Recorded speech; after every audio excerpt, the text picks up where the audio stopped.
Okay, for all my sellers out there, you have a contract. Do you know how many times a buyer can get out of this contract? Take a wild guess. I'm trying to think off the top of my head. Wrong. Okay. Close to, if not more, 8 different places in this contract. 8? Yeah. Okay. You know how many places that a seller can get out? 1. But It's just a baby. that one, you should also talk to a real estate attorney if you're going to use it. It's a gray area one. Do you want to get into this? Let's dive. Boom.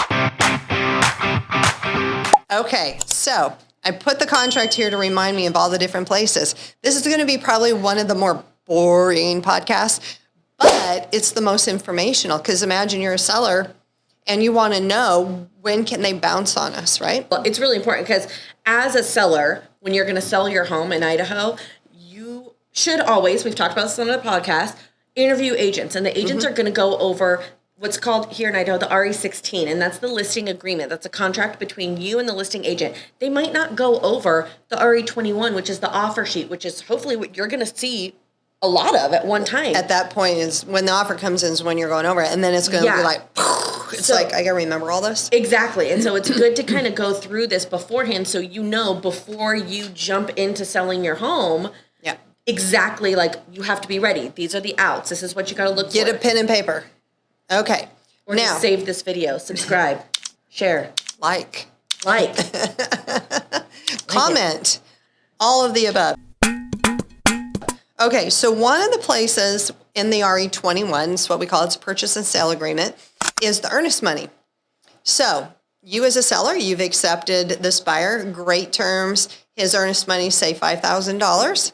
They have whatever the agent that's helping assist the buyer puts down, 3 to 5 to 1 day, whatever, to get the earnest money in. If the buyer doesn't want to give the earnest money, then you can get your contract's done. It's null and void.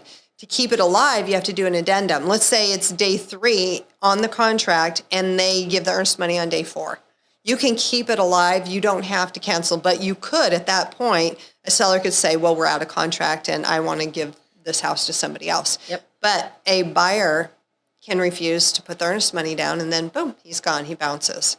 Now keep in mind with all of these points that I'm making is that yes, the contract states this, but as a seller, I mean, everything can be litigated, which is unfortunate, right?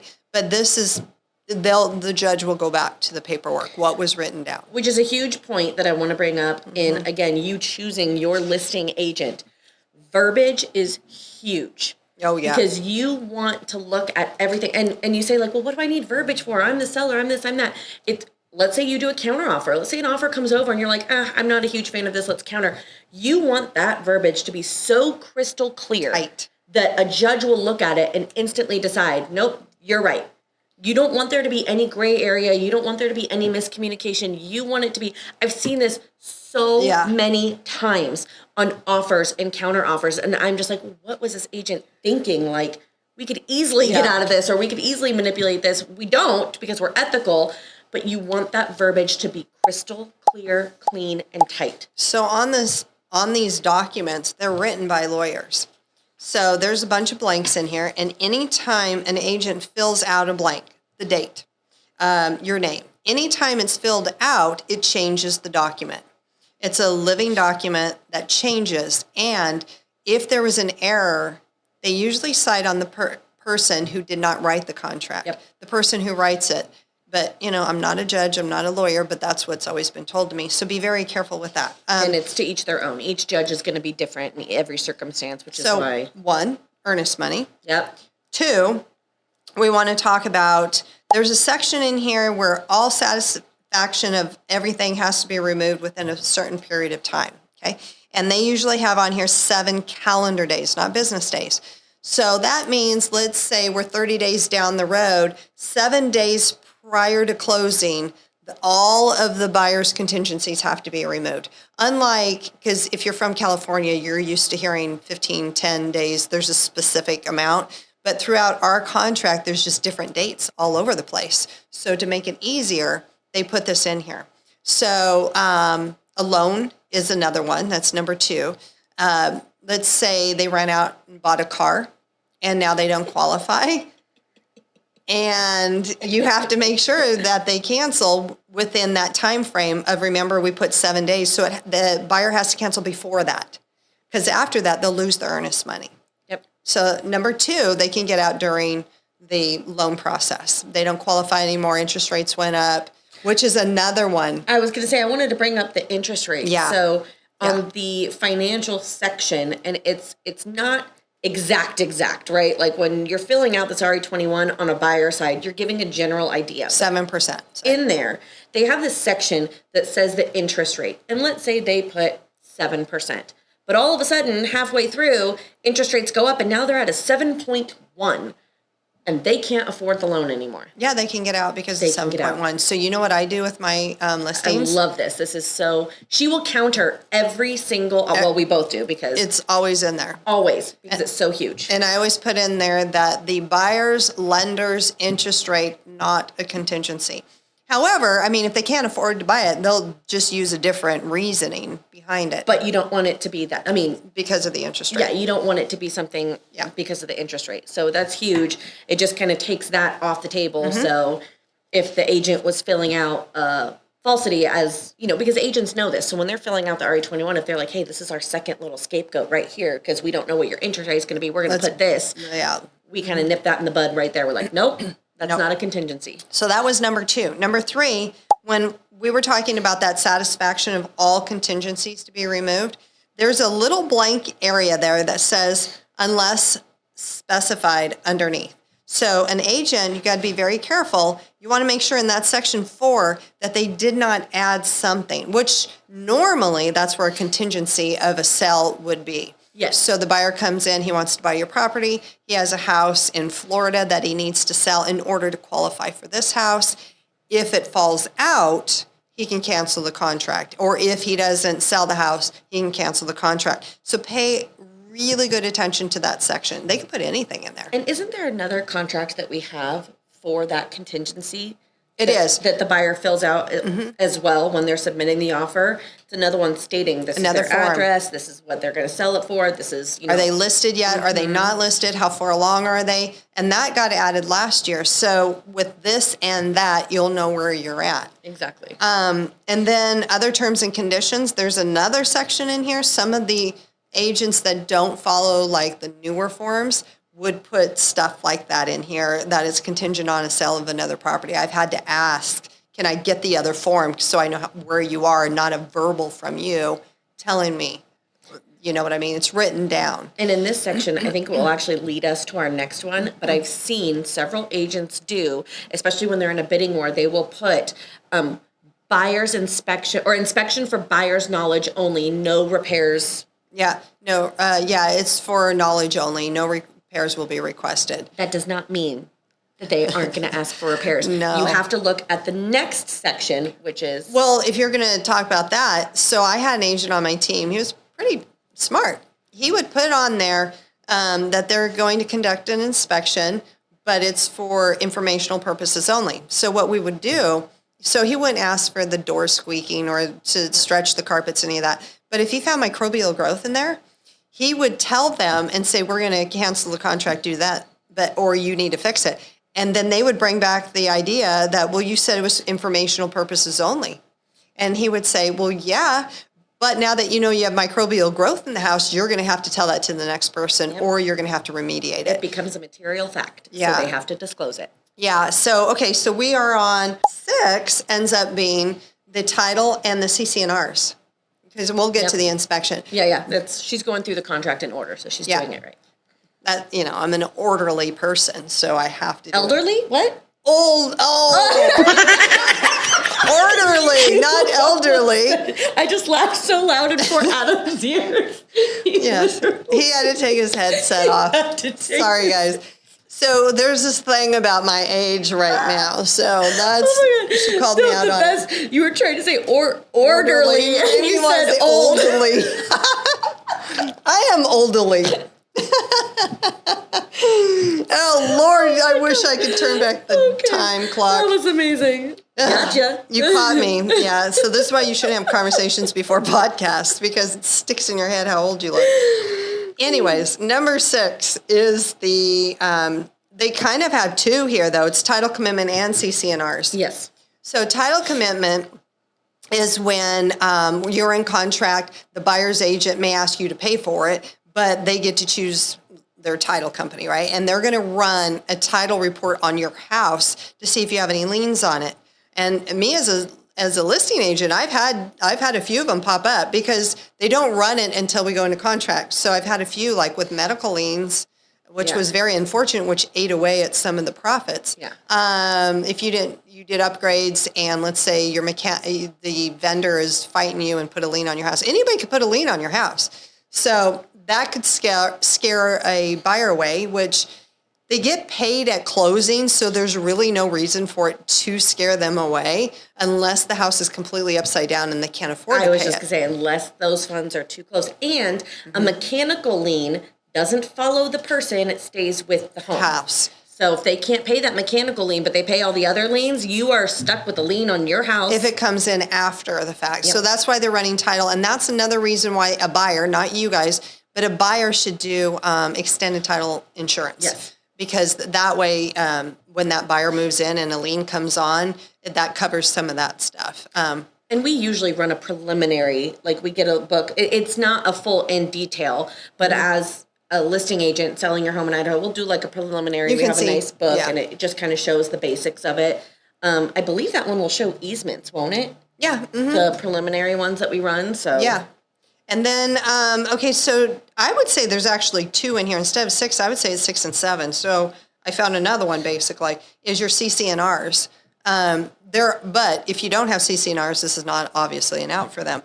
But if you do have HOA with CC&Rs, I've had buyers back out just because, they can't park a boat in the driveway, or you can't park in the streets. I mean, our HOAs are pretty easy, but there are a few that aren't as easy. And if you come from strict CC&Rs, you kind of understand that. So they can bail, like this one happens to be 6 days, 6 business days. Keep that in mind. Yes. So Saturday and Sunday doesn't count. And then they're allowed 2 additional days after they receive it to review it, and they can bail at that point. Yes. And another thing is as a seller, if you are like, well, we have the CC&Rs. We bought the home. I got the copy right here. Blah, blah, blah, blah, blah, blah. That's great. Title is going to have the most updated one. So they could have changed things and maybe sent you a notice and you just bypassed it. Who knows? So there could be upgrades or updates, sorry. So title's going to send over the buyer that updated the most current CC&R. So something could have changed. So that's something to keep in mind as well. Like, especially new construction. So if you bought the house at the very beginning, that's usually the developer's CC&Rs. And then the homeowners take over a year later and they make some changes, and you're still stuck on some of the rules that were from the past. Or things have changed and they make it a little bit tighter. But so that's 6 and 7 and there. I see CC&Rs as guidelines. Yeah, it's never great. Do you know, this is a fun fact, if you're with oh my gosh, you just cracked me up. So if you are a buyer and you have a buyer's agent, obviously, is helping you, and the CC&Rs come, they cannot interpret the CCRs. They have to let you interpret it and call the HOA. Yeah, or we get a slap on the hands. Slap and have you been slapped a lot? No. I don't even try to interpret the CC&Rs. That's why I consider them guidelines, because in my HOA, I didn't even read them. I was like, that's just because you break all the rules at the HOA. I do. She's the naughty girl. Well, you know what? They want me to hide my trash cans, and they should have probably given me a place to hide them. Oh, same here. After 8 years, they've asked me to put them away. And I said, 8 years? Yeah. I had one of my HOA back in Eagle when I lived there. I had chickens. Okay, it started off as one chicken, and then it turned into 15 chickens. It's fine. Did you have HOA? Yes. And the chickens were fine. Like, I could have the chickens. But not a rooster. Because I have food allergies. And I had this little island out in my front yard, and I used to do cute stuff. I'd put flowers and all this stuff. Well, my husband got me a sign that said, like, chicken crossing. Literally said chicken crossing. My HOA was up my butt and around the corner for months. You can't have signs in your front yard. chicken crossing. Well, you're not supposed to have chickens. No, they were allowed. I ran it by them. I Oh. have food allergies. Well, you know what's interesting? Now they allow chickens all through Idaho, just not the roosters. When a lot of the HOA said no. Yeah, it's a new thing. But Yeah. who said, well, whatever. I have a neighbor that has chickens right now, and I think they're silent chickens. No, you can hear them laying. They scream. No, they do. These ones don't. I have to find out the breed because Are they mini little chickens that have I mini don't know. little eggs? I've never even seen them. But my other neighbor was like, yeah, she has chickens because I want more chickens again. They're just so cute and fluffy. But I was like, there's no way. I literally stood. I was like that creeper that's by her fence, like, I can hear them. I can't hear them. And I asked her, I was like, I can't hear your chickens. Do they even lay eggs? She goes, yeah, I swear they are silent chickens. I got it. Okay, you find it and I'm getting them. Yeah, I'm getting some. They're Okay, amazing. so we squirreled again like usual. Okay, Number 7. That was Eight. no. I count. Yeah, I counted CC&Rs, and the other one is 7. 8. Okay, so now we're on 8. The inspection. Oh, let's not get caught talking for 25 minutes on the inspection, but we could. So with the inspection, they're going to give you the contract, and there's so many days. The default is 5 business days, but if I see an older house, we usually put 7, 10 days, whatever. Business days. Remember that. Business. So if you go into contract on a Thursday. Yeah. That Saturday and Sunday are like null and void. That's just extra you're not time. even into, if you did 7 days, you're not even next week, you're the Monday after that. So keep that in mind when you're counting those days, business and calendar. Because if you take the contract date, you don't start on that day. So if today was Tuesday, you actually start counting Wednesday, Thursday, Friday, Monday, Tuesday, Wednesday, like that. Okay, so with the inspection, they have within 5, 6 days, whatever it is, they are going to send you over a request for repairs, possibly. They could do 3 of things. They can request the repairs. They can waive the inspection, say, nah, we're good. Or they can cancel the contract immediately upon getting the inspection report back. Yep, they don't even have to tell you what they found in the inspection that caused them to cancel. They don't even have to give you the inspection report. They own it. Yep, they paid for it, they own it. So let's say, though, that there's 4 or 5 items on the inspection report. They're going to send that over to you with another document, and it's going to say, we want these 5 items fixed. Okay, once they send that to you, that contingency has been removed at that point for the buyer, okay? They can't get out at that point unless... Through the inspection contingency. Yes, just the inspection contingency, unless, and remember, most of this is all about the earnest money, right? Unless that you come back with those 5 items and say, I'm only going to do 2. So then it goes back onto their plate, and when it's on their plate, they can cancel and say, nope, peace out, I needed all 5 of those things done. So once you hand it back, it comes back into play again. So keep that in mind with the inspection.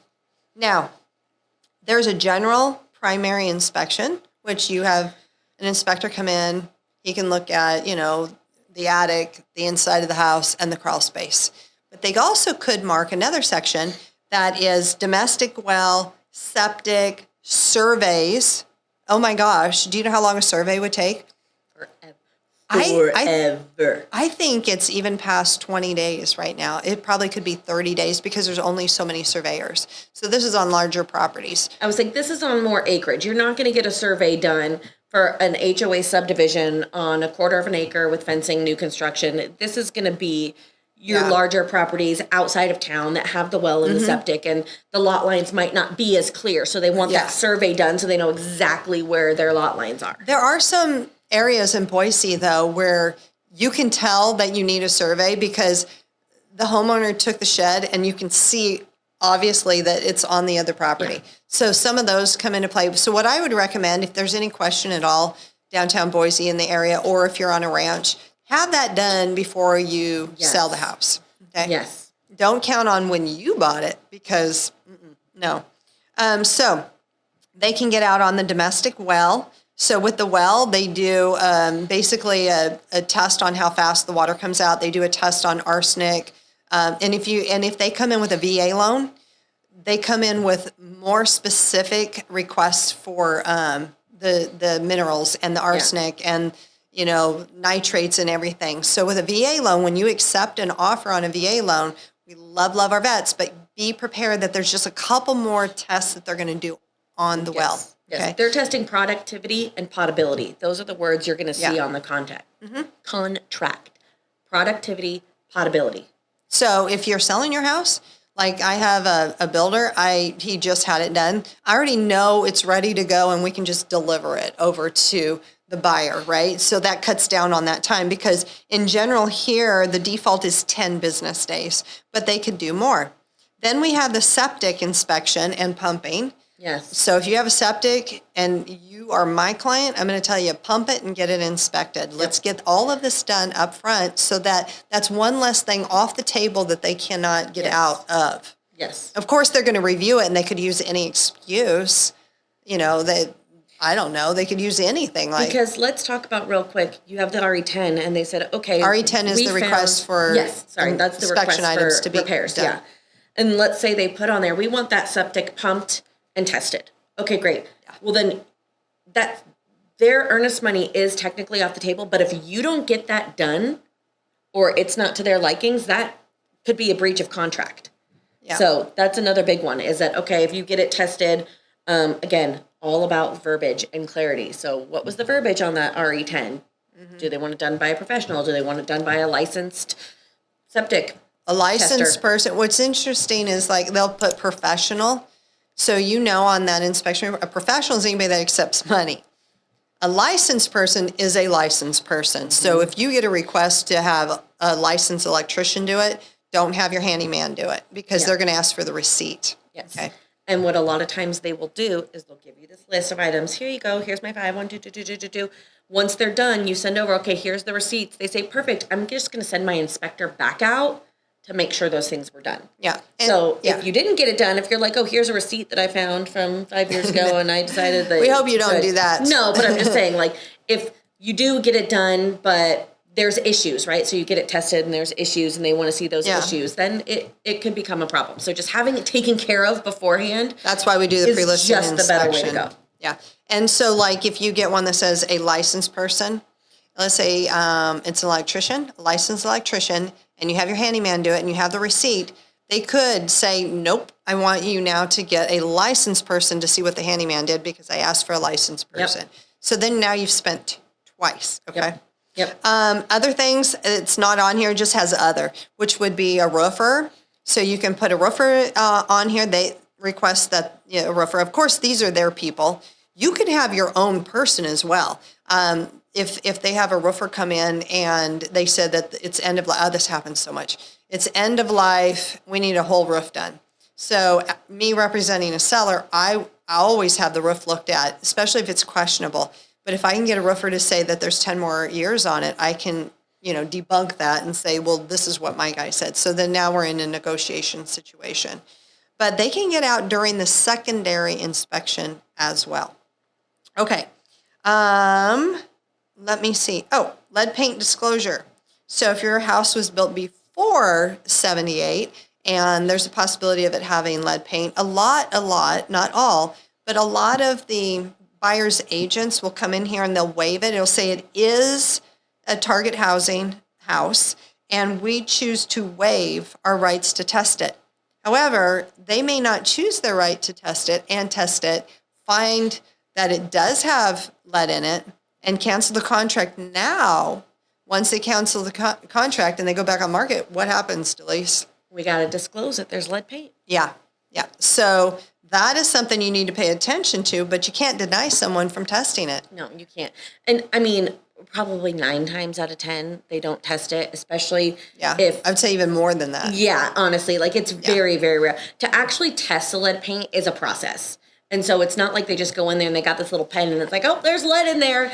It's if you've remodeled the house or if you've repainted, and I mean, your house was built in 1901, you've probably repainted it's over several lead. times. It's over lead. Yeah, it's definitely sure. over lead, but it's so deep in there. And the only way that lead is really going to affect is if they were to scrape all those layers off and break get the seal. that. Yeah, so reality is, are they going to test? Probably not. But it's just something to keep in the back of your mind when going through the contract with your agent.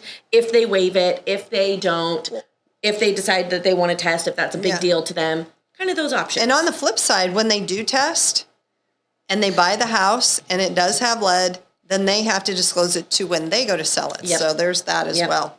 And to remediate that is... Mold is another thing. They could be testing all of this during the primary too. They don't have to specify, the roofer and all this in here. They can do it while they're doing the primary and test for mold, microbial growth. Usually that's why I like to do the pre-listing inspections to find all that. But they also, I've noticed that for allergies that they'll do the mold testing inside the house. So that's another area where they can get out of the contract. What about testing for, I completely drew a blank, you guys. I need more coffee, clearly. I think the hat's on too tight. The gas that leaks from the... Radon. Radon. Oh my God. The thing. We need coffee for her. I do. Okay, so radon, most people don't know what radon is, but here in Idaho, it is a gas that comes up through the floor, and most people are thinking, but if it's on slab, it can't come through the concrete. Yes, it comes through everything. It comes on up. So that is something they can test.